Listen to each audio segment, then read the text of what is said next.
Now we got these guys that they're helping each other believe, and that's important. They're getting deeper in slams, they're pushing into the semis, and that's what you need. For my money, the U.S. Open is one of the best sporting events in New York each year, and you know that better than anyone. For someone who's never had the chance to make it out to Flushing to take in the tennis, could you just explain the atmosphere and what does make it so special? Yeah, I mean, listen, it is one of the greatest sporting events, period. I mean, I think it gets more fans throughout the 3 weeks, possibly any other sporting event in the world. I mean, it's remarkable. Now, even the week leading up, that they even college fans put on so many special, unique experiences there. I got the luxury and privilege of playing with Alcaraz, last night or night before. I'm losing perspective of days now, against and I mean, there's so many great things, raising money for their foundation and helping the game of tennis just grow. And when you're on the grounds, I mean, there's nothing better than that first week, walking the grounds and getting so up close and personal with the intense bat on those smaller courts. I mean, you can get locked into some wars out there. And I mean, just to be able to just that firsthand it must be crazy. I mean, I never get to go out there and watch backcourt matches because, it's not easy for me. But if I was able to, I think I would enjoy that even show courts. How close are we to seeing an American hoist the trophy on Arthur Ashe Stadium? I know we got some good guys, but do you think that they can actually hang in with the big names at the top? I do. I mean, I think Novak needs to, be a little bit more gracious with his generosity and stop winning everything for a second. But the truth is that Novak, Rafa, Roger, they prevented it for a long time. Of course, with all their accomplishments, you throw in Wawrinka and Murray, and but now we got these guys that they're helping each other believe, and that's important. They're getting deeper in slams, they're pushing into the semis, and that's what you need. I mean, that's what I had in my generation. I mean, I when I went on to this tennis scene professionally, next thing everybody believed they could do it. Chang all of a sudden said, I can not only break in, I can win a slam. Pete said, well, I can win a slam too.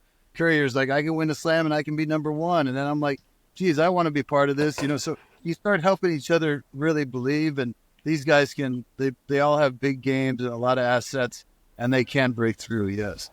Right.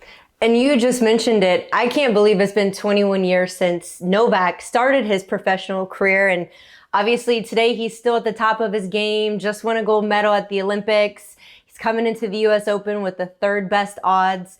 As someone who has had a long career at the top as well, how amazing is it to see him continue this?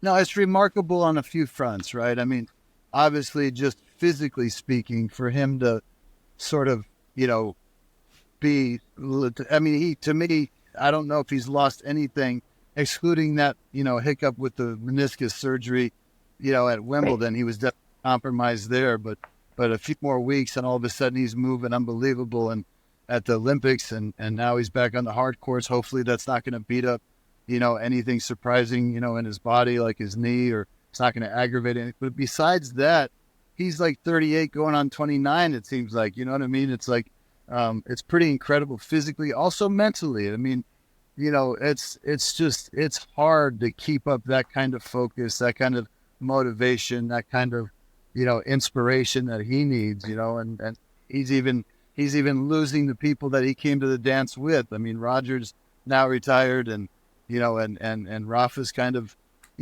fighting to hang in there, and yet he still finds a way to prove that he can hold off the young guns, and that's it's pretty incredible. Right. We've seen rivalries in tennis throughout the years. Obviously, McEnroe and Borg, you and Pete, and then obviously Djokovic, Nadal, and Federer.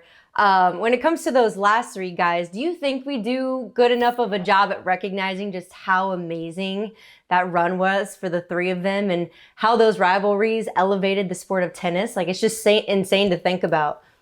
Well, it is insane. You're not guaranteed rivalries ever, even if you're best in the world. And I was so blessed in hindsight to eat, and the game is so blessed to have I mean, you're talking about three guys that you could argue is the greatest of all time in one generation. I mean, we got what 24, 22, and 20 slams. I mean, I'm not very good at math, but that's a lot of years of only those guys winning.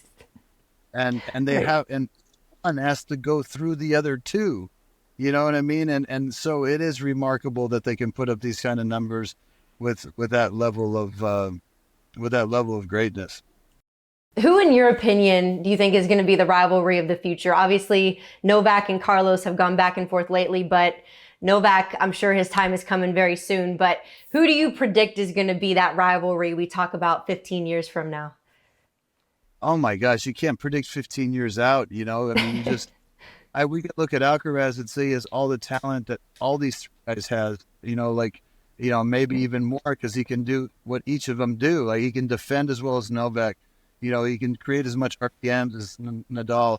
He moves arguably better than all of them. His feel is like Federer, right? But the truth is, a lot has to go right, to do the kind of numbers and so you can say he's going to be there if things go right. Sinner's game is going to be, to me, those two are the ones that stand out, Mhm. now, right? But who's to say how that continues? I mean, I love Rune as well. I mean, I think he's, I don't like the word underachiever, but like if you gave me Rune's game right now, I feel like I would step out there and make an argument for being a threesome instead of a twosome there in that discussion. You are partnering with IBM on a really cool project that's actually tapping into some really cool technology to enhance fan experience in Queens this year. So tell me about how you got to be a part of this. Well, I learned a lot about them based on their longtime support of the U.S. Open, and obviously being a fan as well as a player, I have a sort of a full spectrum, if you will, appreciation for what it can offer the game, and it's good for the game from a fan perspective. Important for the fans to understand how much goes behind this, and also playing perspective.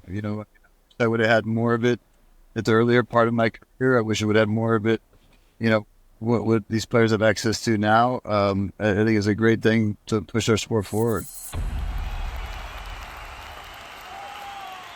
Hey, sports fans, if you want to see more conversations with athletes and stars, check out these videos right here and be sure to subscribe for more from USA Today Sports.